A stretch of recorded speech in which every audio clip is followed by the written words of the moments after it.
आज हम नजरी नक्शा बनाने का प्रयास करेंगे और सीखेंगे कि जो HLB यानी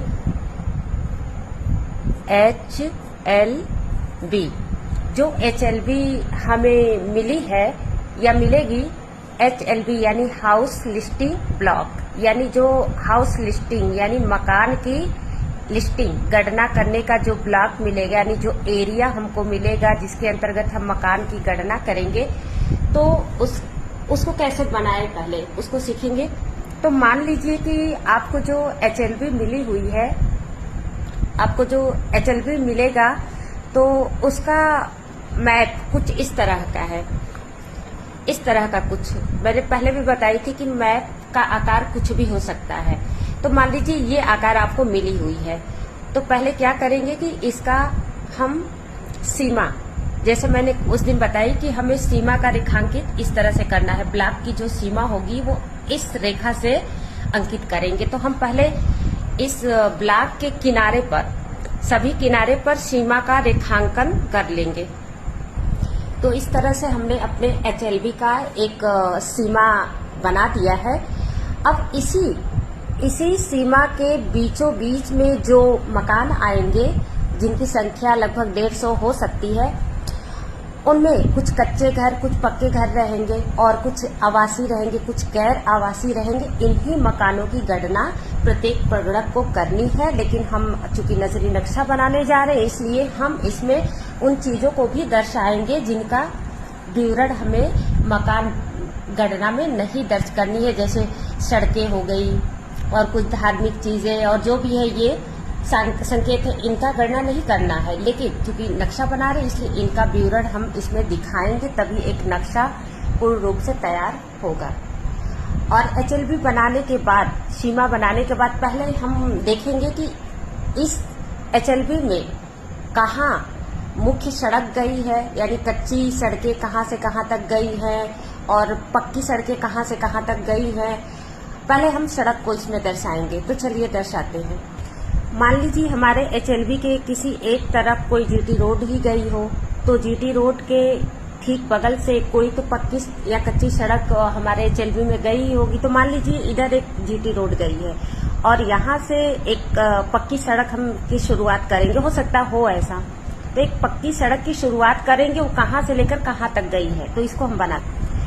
तो मान लीजिए कि गांव की पक्की सड़क जो है कुछ इस तरह से गई है। ये पक्की सड़क मैंने उस दिन बताई थी कि जो पक्का रास्ता होगा वो 2 लाइनों से ऐसे निशान बनाएंगे। तो देखिए इस तरह से हमने निशान बना लिए हैं। तो एक सड़क यहाँ से गई है और यहाँ से एक सड़क और वहाँ निकली हुई है, ये आगे जाकर यहाँ पर खत्म हो गई। मान लीजिए इसी में एक रास्ता, पक्का ही रास्ता है, यहाँ इधर भी गया है, तो एक रास्ता हम यहाँ भी बनाएंगे। तो ये हुआ हमारा पक्का रास्ता। अब इसमें क्या है कि हो सकता है उस पक्के रास्ते में कुछ कच्चे रास्ते भी जुड़े हो। मान लीजिए कि एक रास्ता यहाँ से होकर जाता है, वो कच्चा रास्ता है, तो पहले हम इसको बना लेते हैं। तो ये बन गए रास्ते। इसका मतलब समझिए, ये हमने एक अनुमान के तौर पर बनाया है। हो सकता है ऐसे ही रास्ते हो, यानी कि हमारे जो HLB की जो सीमा है उसमें पक्के रास्ते इस तरह से। पहले मैं दिखा दूं यहाँ पर कि देखिए कच्चा पक्का रास्ता के लिए इस तरह से निशान बनाने हैं और कच्चा रास्ता के लिए ये है, और जो पगडंडी होगी जो जिसे डाढ़ कहा जाता है वो एक इस तरह से निशान जाएगी। तो हमने देखिए बनाई है। ये जो पक्के हैं ये पक्के रास्ते हैं, जिसमें से एक इस तरफ रास्ता गया हुआ है, यहाँ पर जाकर खत्म होता है, एक रास्ता यहाँ पर गया है और आगे जाकर फिर एक रास्ता और निकला है यहाँ से, और यहाँ जाकर ये रास्ता खत्म हो गया है पक्का वाला। फिर यहाँ से एक कच्चा रास्ता यहाँ तक गया है और उसी में एक पगडंडी इधर गई है और इसी पक्के रास्ते पर एक कच्ची पगडंडी इधर आई है और ये पक्का रास्ता है। अब इसके बाद हम समझते हैं कि भवन और मकान और बाकी चीजें यहाँ पर कहाँ है।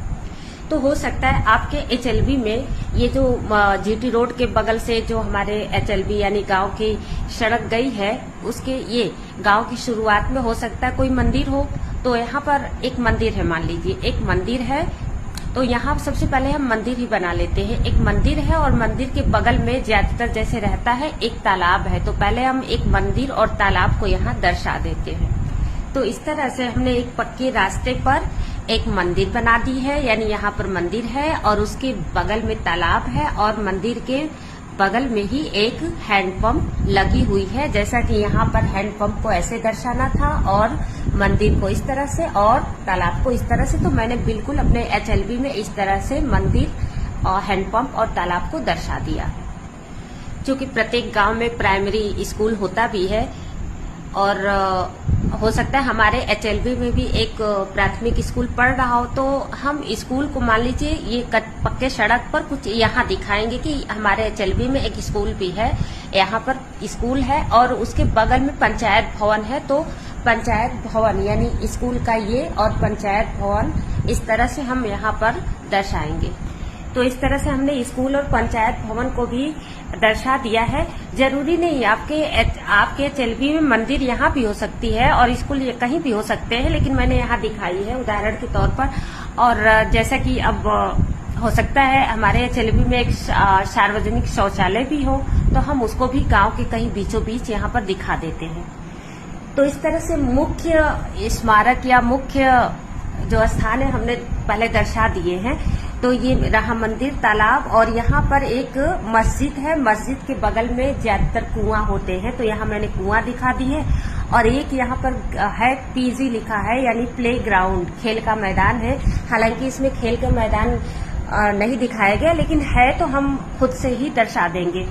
और यहाँ पर एक सार्वजनिक शौचालय है जिसके पास एक नल लगी हुई है। तो ये रहे मुख्य चीजें। अब आते हैं हम यहाँ पर मकानों को बनाने की कोशिश करते हैं, जो कि कच्चे पक्के, आवासीय, गैर आवासीय कुछ भी हो सकते हैं। तो मकान हम डालते हैं। और हाँ, ये चीजें जरूरी नहीं कि आपके HLB में कोई प्लेग्राउंड हो ही या कोई मस्जिद हो ही या सार्वजनिक शौचालय हो, ये जरूरी नहीं है। लेकिन अगर है तो आपको दर्शाना होगा, और अगर नहीं है तो झूठा मत दर्शाइएगा, क्योंकि जो ओरिजिनल नजरी नक्शा आप बनाएंगे अपने HLB का, तो जो स्थितियां वहां रहेंगी बिल्कुल उन्हीं स्थितियों को दिखाइएगा, उसमें अपने तरफ से कुछ शामिल मत कीजिएगा। तो इसमें मकान हो सकते हैं, कुछ मकान इधर हो सकते हैं, कुछ यहाँ हो सकते हैं, इन जगहों में हो सकते हैं, यहाँ भी हो सकते हैं। हर तरफ मकान ही मकान हो सकते हैं। होंगे तो दर्शाइएगा, नहीं होंगे तो खाली छोड़िएगा। तो मान लीजिए है, हम दर्शा रहे हैं पहले। तो जब मकान हम बनाते हैं तो चूंकि ये कच्चे रास्ते पगडंडी गई है, तो पगडंडी जिधर जाती है, जाहिर सी बात है गरीब लोग ही होते हैं, तो हो सकता है यहाँ कोई कच्चा मकान हो। तो मैंने 2 कच्चे मकान को दर्शा दिया है और ये यहाँ पक्का मकान है। और जो रास्ते जाते हैं, चाहे कच्चे रास्ते गए हो या पक्के रास्ते गए हो, अक्सर दोनों तरफ मकान होते ही हैं। तो यहाँ पर हो सकता है पक्के रास्तों के दोनों तरफ कुछ मकान हो, कुछ खाली हो। तो इस तरह से हम मकान को दर्शाते जाएंगे यहाँ पर। तो इस तरह से हम मकानों को यहाँ दर्शाते जा रहे हैं और इस तरह से मकान होते भी हैं। ऐसा ही कुछ रहेगा या जैसे रहेगा दूर दूर वैसे आप दिखाइएगा अपने नजरी नक्शे में। तो मैंने एक नहर भी यहाँ से निकाल दी है, जो रोड से होते हुए गांव से के एक तरफ से निकल जाती है। यहाँ पर है, नहर का बनाना है इस तरह से, अगर कोई नहर गई है तो। अभी कुछ घर और दिखाने, अभी इसमें कच्चे पक्के को दर्शाना है। तो इस तरह से हमारा नजरी नक्शा बनकर तैयार हो चुका है। और नजरी नक्शे की जो सीमा गई है, हो सकता है आपके एक तरफ सीमा के दूसरी तरफ कोई गांव हो जिसका नाम रुद्रपुर हो, तो वहां दिखा देना है आपको कि इसके बगल में रुद्रपुर गांव पड़ता है। हो सकता है जो आपकी HLB की सीमा है उसके एक तरफ कोई गांव पड़ता है जिसका नाम मनसी या कुछ भी हो सकता है। लेकिन हमने जो हमें अपना HLB मिला है उसका नाम क्या है, तो मान लीजिए हमारे HLB का नाम है, ये जमुना गांव का एक HLB हमने यहाँ पर लिख दी है। और इसके GT रोड यहाँ गई है। यहाँ पर एक डिस्पेंसरी की दुकान भी मैंने दिखा दी है। सब कुछ हो गया है, नहर गई है। ये बाकी जो बचा हुआ जगह है ये फील्ड है और यहाँ प्ले ग्राउंड है। सब कुछ मकान बनकर तैयार है। देख रहे कुछ मकान यहाँ पर गैर आवासीय, जो कि यहाँ पर दिखाया गया था, पक्का है लेकिन गैर आवासीय, कच्चा है लेकिन गैर आवासीय, इस तरह से सब कुछ दिखाया गया है। तो मैंने दिखाई है, देखिए यहाँ पर एक कच्चा है लेकिन गैर आवासीय, कच्चा है लेकिन आवासीय, पक्का, ये सब आवासीय, ये भी आवासीय, और ये पक्का है लेकिन गैर आवासीय, कच्चा है लेकिन गैर आवासीय, सब कुछ मैंने इस नजरी नक्शे में दिखा दिया है। बस अब बचा है इसकी नंबरिंग करना। नंबरिंग कैसे करेंगे, जैसा कि मैंने बताई कि उस दिन की नंबरिंग कहाँ, इसकी शुरुआत कहाँ से करनी है। तो ये ऊपर उत्तर होता है, नीचे दक्षिण, और दाहिने हाथ की तरफ पूर्व दिशा होती है, और ये पश्चिम। और शुरुआत हमें करनी है उत्तर पश्चिम से और अंत करनी है दक्षिण पूर्व से। और कैसे नंबरिंग कैसे करनी है। नंबरिंग हमें सर्प के आकार में इस तरह से लाकर खत्म करना है। सीधे नहीं आना है, ऐसे नहीं आना है, एन की तरह नहीं आना है, बल्कि इस तरह से सर्प की तरह से ऐसे मुड़ते हुए आकर यहाँ खत्म करना है। तो ये हमारा जो नजरी नक्शा बनकर तैयार है जमुना गांव का जो HLB है। तो हम शुरुआत करेंगे कहाँ से? जाहिर सी बात है, ये हमारा उत्तर दिशाओं का मैं अभी नामांकन कर दे। तो इस तरह से मैंने अपने सीमा की तरफ दिशाएं भी लिख दी है कि उत्तर है और ये दक्षिण और ये पूर्व है और ये पश्चिम, इसके बीचों बीच उत्तर पश्चिम, और इधर उत्तर पूर्व है, इधर दक्षिण पूर्व है और इधर दक्षिण पश्चिम। और शुरुआत हमें कहाँ करनी थी? उत्तर पश्चिम से। तो ठीक यहाँ से शुरुआत करनी है, यानी इस मकान पर हम पहला नंबर अंकित करेंगे। और अगर इस तरह से अगर हम देखें तो अंत होगा, यहाँ अंत नहीं होगा। अगर हम डिस्पेंसरी के पास अंत करते हैं तो ये दक्षिण दिशा हो जाएगी, ऐसे नहीं करेंगे। हमें मंदिर के पास इसका अंत करना होगा, यानी जनगणना मकान का आखिरी नामांकन या अंक होगा ये मंदिर की गणना। तो पहले मैं नंबरिंग कर लेती हूँ। तो इस तरह से ये नजरी नक्शा पूर्णतः बनकर तैयार हो गया है। और देखिए नंबरिंग मैंने यहाँ से की है, 1 2 यहाँ रखी है, फिर 3 ऐसे घुमाते हुए आई हूँ। और जिधर जाएगा उधर आपको तीर के निशान से दर्शा भी देना है कि नंबर किधर जा रहा है। 1 2 3 के बाद देखिए ये 4 आया है, यहाँ मैं दर्शा दे रही हूँ। यहाँ पर 4 के बाद फिर ये 5 आया है, जस्ट नीचे आएगा। 5 के बाद 6, इस तरह से तीर मैंने दिखाई है। 10 के बाद फिर यहाँ से आएगा 11 12, इस तरह से करते हुए देखिए, इस तरह से करते हुए यहाँ आकर इसका अंत होगा। तो कुछ इस तरह से आपको नजरी नक्शा बना लेना है और इन तमाम सांकेतिक चिन्ह को दर्शाते हुए। तो ये नजरी नक्शा कैसा लगा आपको और कुछ समझ में आया या नहीं, ये कमेंट में आप बता सकते हैं। तो धन्यवाद।